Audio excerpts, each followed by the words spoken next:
এক মিনিট খালি ধৈর্য ধরে শুনেন সাহাবীদের ঘটনা। দলিলটা কি? আমার পাশের গ্রামে জালসা, আমার গাঁ থেকে 1 কিলোমিটার। তো শুয়েছিলাম, একটা ভালো বক্তা আসছে, হান কি বেরোবার তাও বলেনি, আইলা হাদিস নয়। তো শুয়ে থাকতে থাকতে রাত 10টায় মোটটা বলছে, তুই তো জালসা করে বেড়া, তো তুই শুনবি না? একটা বড় আলেম আসছে বলতে, চলে যাবে। আমি ঠিক দূরে বসেছি, এলাকার ছেলে অনেকে ডাকলো স্ত্রী যাচ্ছেন, আমি শুনি মৌলানা এসছে, উনি বায়নটা করছিলেন, আমি ওনার নকলটা আপনাকে দিচ্ছি। এবার শুনেন ঘটনাটা।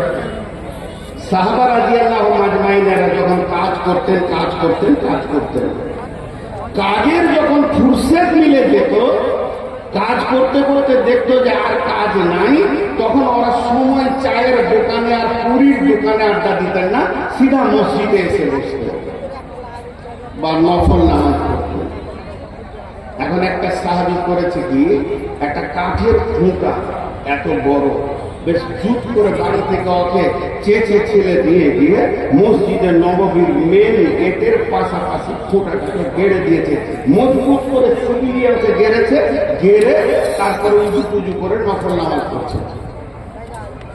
ও আমরা ধ্যানে নামাজ করছে, তখন আর একটা সাহাবী, ও আরো সময় ফুরসে থাকে, মসজিদে যাই দিকে নামাজ পড়ে ঢুকরি কি দেখছে, বা খুঁটা ফেলে তেমনি করে ধরে করে তুলে ওই দিকে ছুড়ে ফেলে দিয়েছে। ঝগড়া হবে কি হবে না এবার বলে, এ ভালো ঝগড়া হবে কি দেখছেন আপনারা। এবার ও উজু করে মসজিদ ঢুকতে, তোর মুখ বন্ধ নাই, কি বলছি জানেন, যত মাথা মাথা সালা বেহুশ গুলো মদিনাতেই বাস করে নাকি রে, হ্যাঁ খুঁটা খুঁটা বেঁধে দিয়েছে মসজিদের সামনে, দেখছ আল্লাহ। তখন ই সালাম করছে, আসসালামু আলাইকুম। খুঁটা কেন করছি তো দেখে আসি, গিয়ে দেখছে খুঁটা নাই, খুঁটা আছে, খুঁটাটা ওখানে পড়ে আছে। তো এইসব পেছনে বসলো, তুই সালাম ফিরতা করে দেখছিস, তোর কি করছে?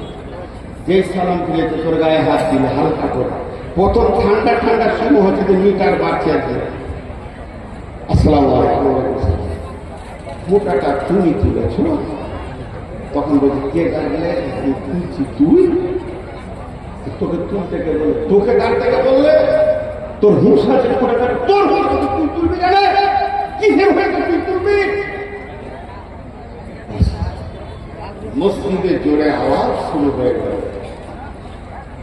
বিশ্বনবী ছিলেন হুজরাতে, আওয়াজ পেয়ে গেলেন, দুইজন যেন মাথা গরম করে ফেলেছে।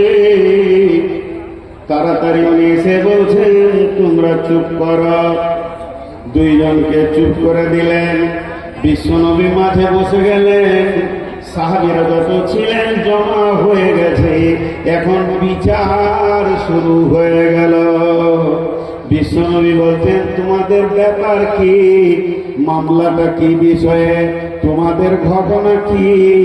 যে খুঁটা গেড়েছিল উই বলছে, আমি খুঁটা গেড়েছিলাম ইয়া রাসূলুল্লাহ। তখন উই বলছে, ওই খুঁটাটা আমি তুলে ফেলে দিয়েছি ইয়া রাসূলুল্লাহ। আমাদের এটা হলে কি বলতো, নিজেরটাকে বলবে না, আমি বলবো ইসরাফিল খুঁটা গেড়েছে, আর ইসরাফিল বলবে ও তুলেছে। আর সাহাবীরা নিজেটা বলছে আমি গেড়েছি, ও বলছে আমি তুলেছি। নবী বসে যাও, সাহাবীরা বসে আছে। এখন জজ হলো কে? রাসূলুল্লাহ সাল্লাল্লাহু আলাইহি ওয়াসাল্লাম। যে ইন্নামাল আমালু বিন্নিয়াত, এই খুঁটা তুললে হলো, উঠে দাঁড়া, ওকে দাঁড় করিয়ে দিয়েছে। তুমি খুঁটাটা তুললে কেন বলো? ও বলতে শুরু করবে, মাথা নামিয়ে লজ্জার সাথে বলছে, কি বলছেন, ইয়া রাসূলুল্লাহ ইয়া হাবিবাল্লাহ ও সাফিউল মুজলামিন রাহমাতুল লিল আলামিন, দয়ার নবী গো, আমি খুঁটাটা তুলে দিলাম।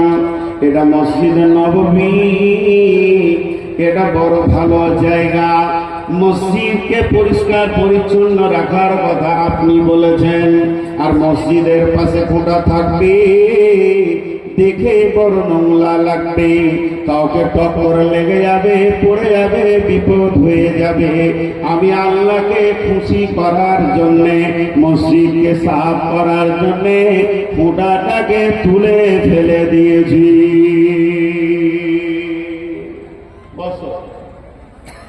এখন আপনাদেরকে বলছি, এই গাঁটার নাম খালি ভুলে গেছেন, দানিপুর।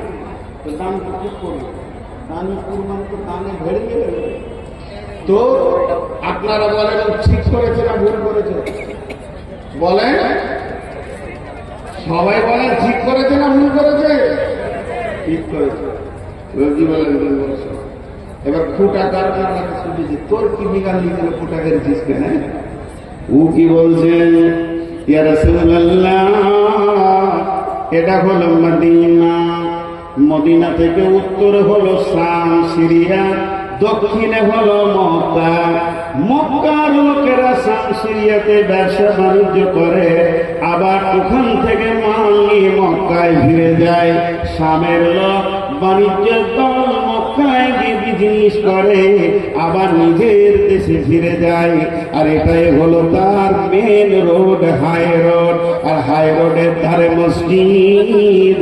তাদের নামাজের অর্থ হলে মসজিদে নামাজ পড়ে। তারা তাদের উটগুলো, তারা তাদের ঘোড়াগুলোকে খোলা ময়দানে ছেড়ে দেয়, দিয়ে নামাজ পড়ে। তাদের নামাজে দিল বসে না, চैन বসে না, তারা হুড়ো করে, কারণ তাদের মাল আর ঘোড়া গাধা ফাঁকা ময়দানে আছে। আমি ঘোড়াটা কেড়ে দিলাম, ওই সব মালিকের দলেরা এই খোঁটাতে উঠতে ঘোড়াকে গাধাকে বাঁধবে, বেঁধে ধীরে সুস্থে নামাজ আদায় করবে। এবার বলেন ঠিক করেছে না ভুল করেছে? ইও ঠিক করেছে, উনিও ঠিক করেছে। এবার নবীজি ফয়সালা দিয়েছেন, ও ফোঁটা করনেওয়ালা, ও ফোঁটা তুলনেওয়ালা, তোমাদের নিয়তের কারণে তোমরা দুজনই জান্নাতি। অতএব বন্ধুরে, আল্লাহ কোরআনে বলছেন, এবার দলিল দিচ্ছি। এটা কোন দলিল দিলাম না, একটাই কথা প্রথমেই বলেছি, একজন হানফি বক্তার মুখে সামান্য নকল দিলাম। এটা থাকতেও পারে, না থাকতে পারে, কিন্তু আল্লাহর দলিলটা আপনাদেরকে দিই। সূরা তাওবার 107 নম্বরে আয়াত বলছেন, বিসমিল্লাহির রহমানির রহিম, ওয়াল্লাযীনা ইত্তাখাযু মাসজিদান জিরারা ওয়া কুফুরা তাফরীকাম বাইনাল মুমিনিন ওয়া ইরসাদান লিমান হারামাল্লাহা ওয়া রাসূলুহু মিন ক্বাবলু ওয়া লা ইয়াহলিফুন্না ইন আরাদনা ইল্লাল হুসনা ওয়াল্লাহু ইয়াশহাদু ইন্নাহুম লাকাযিবুন। মক্কাতে দুই রকম শত্রু ছিল রাসূলের, একটার নাম হলো কাফির আর একটার নাম হলো মুশরিক। মক্কাতে দুই রকম শত্রু ছিল, একটার নাম কাফির, একটার নাম মুশরিক। বিশ্বনবী যখন মদিনায় চলে আসলেন, শত্রু ক্ষমতা বেড়ে গেল, তাদের নাম হচ্ছে মুনাফিক। কাফের মুশরিকরা হালকা দুর্বল হয়ে গেল, কিন্তু মুনাফিকরা মাথা ছাড়া দিল। রাসূলের সম্মান, রাসূলের শোহরাত, রাসূলের ভালোবাসা, সাহাবীদের প্রেম, মদিনাওয়ালাদের প্রেম দেখে মুনাফিকদের কলিজার ভিতরটা জ্বলতে শুরু করলো। তখন মুনাফিকরা বলল কি, একটা মসজিদ তৈরি করলো, রাসূলকে জানালো না। ওই মসজিদটা তৈরি করলো এই নিয়তে যে মক্কার কাফের মুশরিকদেরকে নিয়ে এসে এই মসজিদে রাখবো। মদিনার এক প্রান্তে তারা এখানে গোপনে থাকবে, আর নবী মুহাম্মদ সাল্লাল্লাহু আলাইহি সাল্লামকে মার্ডার করে দিয়ে চলে যাবে। তাদের মসজিদের নিয়ম দেখেন, মসজিদের নিয়মটা তাদের বড় খারাপ। এখান থেকে নবী মুহাম্মদ সাল্লাল্লাহু আলাইহি সাল্লামকে মার্ডার করা হবে, কারণ মক্কার মুশরিক কাফেররা এসে মদিনায় কার ঘরে থাকবে, যার ঘরে থাকবে সে আসামি হয়ে যাবে। অত একটা মসজিদ বানাও, তারা এই মসজিদে থাকবে, ফাঁকা টাইমে রাসূলকে একা ফেলে মেরে চলে যাবে। এই নিয়তে তারা মসজিদ বানালো। তাই মসজিদে যখন উদ্বোধনীর খবরটা দিল নবীজিকে, ওই মুনাফিকরা, ইয়া রাসূলুল্লাহ, আমরা একটা মসজিদ বানিয়েছি, আপনাকে শুরুয়াত করে দিতে হবে। নবীজি দিলে খুশি হয়ে গেলেন। কদিনের মুসলমান? 1 মাসের মুসলমান, 20 মাসের মুসলমান, 10 মাসের মুসলমান। তোমাদের এখন থেকে মসজিদ বানানোর মতো মিজাজ হয়ে গেছে, তোমরা মসজিদ বানাচ্ছ, এই জন্য এমন খুশি হয়ে গেলেন। নবীজি বললেন চলো তোমাদের মসজিদের উদ্বোধন করে দিব আমি নিজে নামাজ পড়ে। আল্লাহর নবী ওই মসজিদে নামাজ পড়তে গেছিলেন, তখন জিবরাইল আমিন এসে বললেন লা তাকুন ফিহি আবাদা, এবং কুলের কথা, গোপন কথাটাকে খুলে দিলেন। কি বললেন? ওয়াল্লাযীনা ইত্তাখাযু মাসজিদান জিরারা ওয়া কুফরা তাফরীকাম বাইনাল মুমিনিন। হে আল্লাহর রাসূল, ওই মসজিদটা বানানো হয়েছে কুফরির তাড়নাতে এবং তাদের জিদের বশীভূত হয়ে তাদের মন আপনার পেটে পিছিয়ে গেছে, এর জন্য তারা মসজিদ বানাচ্ছে। নামাজের উদ্দেশ্যে লয়, তারা নামাজের উদ্দেশ্যে লয়, নামাজ পড়বো এরকম নিয়তের নয়, তাদের নিয়ত খারাপ। ওখানে লোক রেখে আপনাকে মার্ডার করবে। তাফরীকাম বাইনাল মুমিনিন, মুমিনের ভিতরে ঝগড়া বিবাদ লাগাবে, এর জন্য মসজিদটা তৈরি করেছে। ওয়াইসাদাল লিমান হারাবাল্লাহ ওয়া রাসূলুহু মিন ক্বাবলু, এরা প্রথম থেকে আল্লাহ এবং রাসূলের দুশমনী কাজ করে চলেছে। এই দলটা সবসময় কাজ হচ্ছে আল্লাহর বিরুদ্ধে কাজ করা, রাসূলের বিরুদ্ধে কাজ করা। অতএব ওই মসজিদে আপনি যাবেন না। ওয়ালা ইয়াহলিফুন্না ইন আরাদনা ইল্লাল হুসনা, ওদেরকে যতবার জিজ্ঞেস করবে ওরা আল্লাহর কসম খাবে আর বলবে ভালো কাজ করেছে, কিন্তু আল্লাহ বলছেন ওয়াল্লাহু ইয়াশহাদু ইন্নাহুম লাকাযিবুন, আল্লাহ সাক্ষী আছে ওরা হলো মিথ্যুক। লা তাকুন ফিহি আবাদা, হে নবী তুমি ওখানে পা দিবে না। লা উসসিসা আলা তাকওয়া মিন আউয়ালি ইয়াউমিন, তারা সেটা বুনিয়াদ দেয়নি, ভিত বানায়নি তাকওয়া পরহেজগারির উপরে, বরং ওই মসজিদের ভিতটা হচ্ছে জিদ করে, ঝগড়া করে এবং কুফরের তাড়নাতে। কথাটা বুঝাতে পারলাম আপনাদেরকে? হাজি কাটিহারের লোক, এটা তো কাটিহার জেলা, কাটিহারের লোক একটা মুখ খুলে একটা কথা বলেন, মুখ খুলে একটা কথা বলেন সবাই মিলে। আপনাদের এলাকায় ঝগড়া করে মসজিদ আছে, একটা মসজিদে নামাজ পড়তো যে খুব ঝগড়া, যাবো না করবে মসজিদ, মসজিদ করে নিব, এরকম আছে? ওই মসজিদটার ব্যাপারে বড় বড় আলেমদেরকে একটা খোঁজ করে নিব, আমাকে শুধাই না, আমার পুঁজি পাত্তা নাই। বড় আলেম যারা আছে, যারা ফতোয়া দেয়, মাদানি আছে, যাদের কাছে দলিল আছে, জিজ্ঞেস করে নেবেন যে ওই মসজিদটা নামাজ হবে কি, এদেরকে জিজ্ঞেস করবেন। আমাকে জিজ্ঞেস করতে আসবেন কি হবে জানেন? নির্মনা খাতরায় ইমাম নির্তাবিবে খাতরায় যান। আমি ফতোয়া পর্যন্ত দিই 22-23 বছর চলছি স্টেজে, ফতোয়া দিই না ভাই, দিতে পারবো না, পুঁজিটা নেই। কিন্তু আপনাদেরকে এতটুকু বলছি, মসজিদ ঝগড়া হতে পারে। ইমাম আবু হানিফার একটা মত আছে, আলেমদের ঝগড়া দেখে তোমরা হাসিও না, তোমরা হাসিও না, খারাপ মনে করিও না। আলেমদের ঝগড়া এই জামানার উম্মতের জন্য রহমত। কেন? দুইটি আলেম যত লড়বে তত হাদিস কোরআনের গভীর তথ্য বেরিয়ে আসবে, এটা জাহেলদের ভিতরে আসবে না। উনি উদাহরণ দিয়েছে, অন্ধকারে যদি দুটা পাথরের ঠোকাঠুকি লাগে তো জানবে যে ওর থেকে আগুন বের হবে, তো তুমি রাস্তা পাবে। তো সাহাবীদের ভিতরে ঝগড়া হয়েছে, সাহাবীদের ভিতরে যে ঝগড়া হয়নি তা নয়। আর ঝগড়া যে জিনিসটা নিয়ে হয় ওটার নাম জানেন? শরীরে যে জিনিসটা ঝগড়া করে ওটার নাম হলো রাগ। আপনাদের বিহারিরা কি বলেন? গুসা।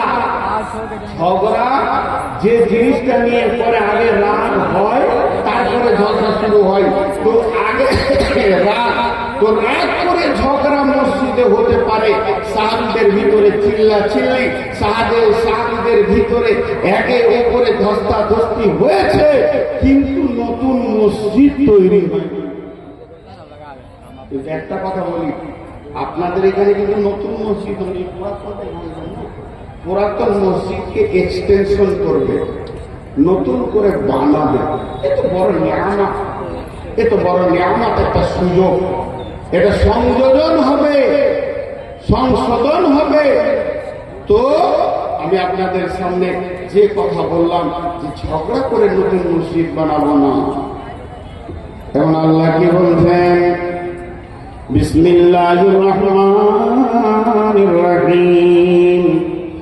ইন্নামা ইয়ামুরু মাসাজিদাল্লাহি মান আমানা বিল্লাহি ওয়াল ইয়াউমিল আখিরি ওয়া আকামাস সালাতা ওয়া আতাজ যাকাতা ওয়া লাম ইয়াখশা ইল্লাল্লাহ ফাআসা উলাইকা আন ইয়াকুনু মিনাল মুহতাদিন। এটা যদি ধৈর্য ধরে সূক্ষ্মভাবে ব্যাখ্যা করা যায় তো অনেকটাই, অনেক। মসজিদ কমিটি হবে কে? মসজিদের সেক্রেটারি হবে কে? মসজিদে দান করবে কে? কোন চরিত্রের লোক, কোন আখলাকের লোক মসজিদ বানাবে? আল্লাহ তাবারাক ওয়া তাআলা সূরা তওবার ভিতরে বলছে, ইন্নামা ইয়ামুরু মাসাজিদাল্লাহ, নিশ্চয় ওরা মসজিদের দেখাশোনা করবে। ইয়ামুর মানে তামির দ্বারা ভাঙা, দেখাশোনা করা। এক কথায় মসজিদের খাদিম হবে, মসজিদের ঝাড়ু দেবে। এই যে মসজিদ এখন আছে, এই মসজিদ বানালে নাকি, আবার মসজিদ ভাঙলেও নাকি। এখন এই মসজিদটা ভাঙার অর্ডার হয়ে গেল, কমিটি বলল বাবা বড় করে বানাবো, এটা এখন ভাঙো। ভাঙতে গেলে 100 লিভার লাগবে। গায়ের যুবকরা বলছে, ও কমিটির লোক তোমরা লিভার করিও না, আমরা সবাই ভেঙে দিচ্ছি, টাকাটা বেঁচে গেল। এর জন্য মসজিদ ভাঙলে নেকি আছে, আবার তাসজিদ আবার করলো নেকি আছে। এক কথায় মসজিদের দেখভাল করবে, মসজিদের ভালাই চিন্তা করবে, মসজিদের উন্নতি করবে কে? যার ভিতরে 5খানা গুণ আছে। একটা হলো মান আমানা বিল্লাহ, আল্লাহর উপরে ঈমান আছে। ওয়াল ইয়াউমিল আখিরি, যার আখিরাতের জ্ঞান আছে। ও আকামাস সালাতা, নিজে নামাজ পড়ে। ও আতাজ যাকাতা, এবং তার যাকাতের মেকদার হয়ে গেলে, মাল হয়ে গেলে সে যাকাত দেয়। আর 5 নম্বরে ওয়ালাম ইয়াখশা ইল্লাল্লাহ, আল্লাহ ছাড়া কাউকে ভয় করে না। 5টা গুণ থাকতে হবে।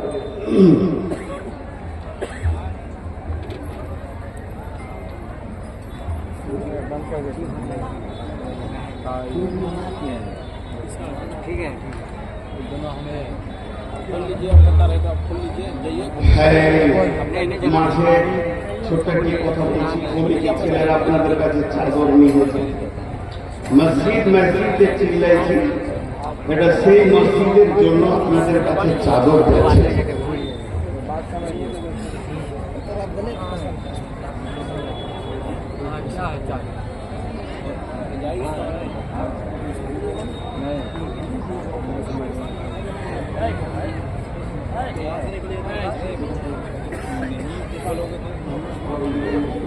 यहाँ मेरा है ना, हम ये निकालेंगे ना। আমি পুরা আমার আবার किसका है ये करना? না, এই ঘামটা শুকিয়ে গেলে বলা হবে। ভাই উঠবেন না, আমার বায়ন বন্ধ হবে না। আমরা একটা কথা আলোচনা করলাম, যেহেতু এত বড় কামালিয়াতে লোক এসছে, গোটা বিহার দখল করছে। দুটা পিছে তো মনে হচ্ছে আসমান চলে যাচ্ছে। আর কই আর কই আর কই তো এই পাঠান চাদর দেন। এবার আমার কথাটা শুনেন, 5টা দিন থাকবে। এটা আমি আপনাদেরকে একটু ভঙ্গি করে দেখাচ্ছি। আগে দাতাদেরকে বলি যারা দান করবে, এই যে এই লোকটা 1500 টাকা দিয়ে গেল, এর 5টা দিন থাকতে হবে। কি? আল্লাহর উপরে ঈমান, আখিরাতের উপরে ঈমান, নামাজ পড়তে হবে, যাকাত দিতে হবে, আর আল্লাহ ছাড়া কাউকে ভয় করলে হবে না। এই যে টাকাটা আনছে এই জায়গায় এখানে আছে, আমি বললাম মুখে যান, এখন টাকাটা এখানে দিতে হবে না। এটা আমি বোঝানোর জন্য বলছি, মিশাল দিচ্ছি। কে বললেন? আল্লাহ বলছে, বান্দা রে তুই রুখে যা, খবরদার টাকাটা দিস না। আগে বল আমার উপরে ঈমান আছে কিনা। ওই ভাই বলছে হ্যাঁ আছে। তুই আখিরাতকে বিশ্বাস করিস কিনা বল। বলে হ্যাঁ বিশ্বাস করি। নামাজ পড়িস কিনা বল। বলে হ্যাঁ নামাজ পড়ি। তোর মাল বেশি থাকলে যাকাত দিস কিনা। বলে হ্যাঁ দি। আমাকে তুই ভয় করিস কি? বলে হ্যাঁ। বলে এবার টাকাটা তুই নামিয়ে দে, আমি তোর টাকা নেব, মসজিদের খাদিম হবে পড়ায়, যার ভিতরে 5খানা গুণ আছে। জি, এতক্ষণ আপনাদের হাতে ধরে নি, এবার হাত দুটা ধরে একটা কথা বলছি, 10টা মিনিট উঠিয়েন না। এই কথাটা শোনেন, এই কথাটা সব গায়ে ভেজা লেগে আছে কমিটির লোকে।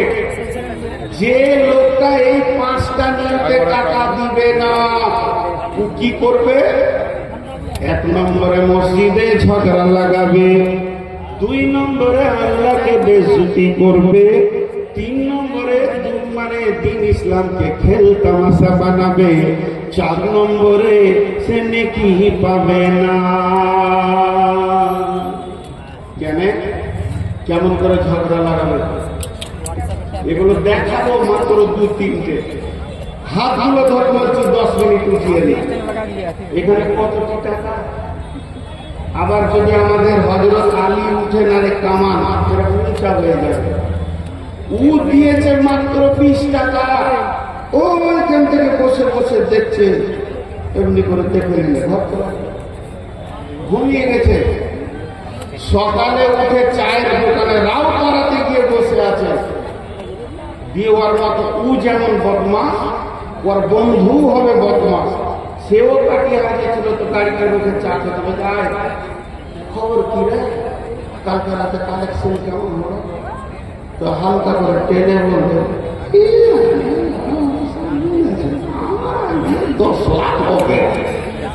এতটি খালি 10 লাখ, ও 10 লাখ বলে দিয়েছে। তখন ওর বন্ধু আমাকেও মনে হচ্ছিল 1 লাখ হয়ে গেল। তো কাজ করতে কি হলো? কাজ কি করবে? লুটে নিলে, মেরে নিলে, কমিটি ফেল দিচ্ছে। প্রথম গোনা শুরু হলো বিপদ দিয়ে। এবার গোটা কমিটি টাকাগুলো গনেছে, প্যান্ডেলওয়ালাকে দিয়েছে, বক্তাকে দিয়েছে, লাইটকে দিয়েছে, মাইককে দিয়েছে, সাউন্ডকে দিয়েছে, মেহমানের খরচা সমস্ত কিছু বাদ দিয়ে 1,30,000 টাকা জুটেছে। তার থেকে বেশি জুটেনি। ওই পরিমাণ কাজ করতে গিয়ে আর 1 লাখ টাকা ঋণ হয়ে গেছে। কিন্তু এদের মাথায় 8 লাখ 10 লাখ ঢুকে আছে। কারণটা কি? ও টাকাটা দিয়েছে কিন্তু আল্লাহকে দেয়নি। ও দিয়েছে কমিটিকে, সেক্রেটারিকে, সভাপতিকে, ও দিয়েছে মৌলানাকে, গাঁওয়ালাকে, আল্লাহকে দেয়নি। যদি আল্লাহকে দিত, আল্লাহ বলছে আমার উপরে বিশ্বাস আছে কি বল? আমি বললাম হ্যাঁ বিশ্বাস আছে। বলে শোন, তুই আখিরাতকে বিশ্বাস করিস কি? বলে হ্যাঁ করি। এখানে কই বললে না আল্লাহ অন্য কিছু বিশ্বাস করিস কি? তখনই আল্লাহ বলতে চাইছেন টাকাটা আমাকে দে, আমার খাতায় তোর নাম লেখা যাবে, আর এটা তুই সেই কিয়ামতের দিনে হিসাবটা বুঝে নিবি। মান আমানা বিল্লাহি ওয়াল ইয়াউমিল আখির, ওই দিনটার নাম কিয়ামত, ওই দিনটার নাম হিসাবের দিন। সেদিন আল্লাহ হিসাব নেবে। এটা ভুল কথা, ভুল কথা। বরং সেদিন হিসাবের লেনদেন চলবে। আপনি যেটা খরচা করেছেন পৃথিবীতে, আল্লাহকে হিসাব দিতে হবে। আর যেটা এখানে জমা হচ্ছে, এইটার হিসাব আল্লাহ ঘুরিয়ে আপনাকে দেবে। ওদের হিসাব দেওয়া নেওয়ার পালা। আল্লাহ বলছে তুই আমার উপরে বিশ্বাস রাখিস, চুপ করে টাকাটা নামিয়ে দিয়ে মুখটাকে বন্ধ করে দে। কতদিন তোর মুখ বন্ধ থাকবে? যতদিন কিয়ামত না হবে তোর টাকাটা আমি তিলে তিলে তিলে তিলে কিয়ামতের দিন বুঝিয়ে দেব। আর সেই দিনও তুই চিৎকার মেরে বলবে আল্লাহ আমার 10,000 টাকার হিসাবটা দাও। দান করার একটা ছোট্ট নিয়ম বললাম, চুপচাপ আল্লাহকে দিবি। আর আল্লাহ বলতে হিসাব তোর সঙ্গে আখিরাতের দিনে হবে। আমি এই ভাইয়ের কাছে 5,000 টাকা ধার নিয়েছি, আমি বলছি ইসরাফিল ভাই আগামী পরশু জালসায় আসবে, সেই দিন হিসাব হবে। ও এখনই আমার কলার ধরে নিয়েছে, তুই কেন ধরবি? কথা তো হলো 3 দিন পর হিসাব হবে। আল্লাহ বলতে তোর সাথে আমার কথা লেনদেন ক্লিয়ার, টাকা টেবিলে ফেলে দে। ওটা কমিটি সেক্রেটারি সভাপতি খেয়ে লেখা, জমা ফেলে উঠিয়ে দেখা। কিন্তু তোর সঙ্গে আমার হিসাব কিয়ামতের দিন হবে। মুখ বন্ধ করে এলেন। এরা আখিরাতকে হারায় আর বিপদ করে। এর জন্য দুটো নিয়ম ঠিক রাখতে হবে। ইমান। আর একটা কথা বলেছি, আল্লাহকে বেজ্জতি করে। আল্লাহকে বেজ্জতি কেমন কেমন? মনে করলেন আমি কাঠিয়ার স্টেশনে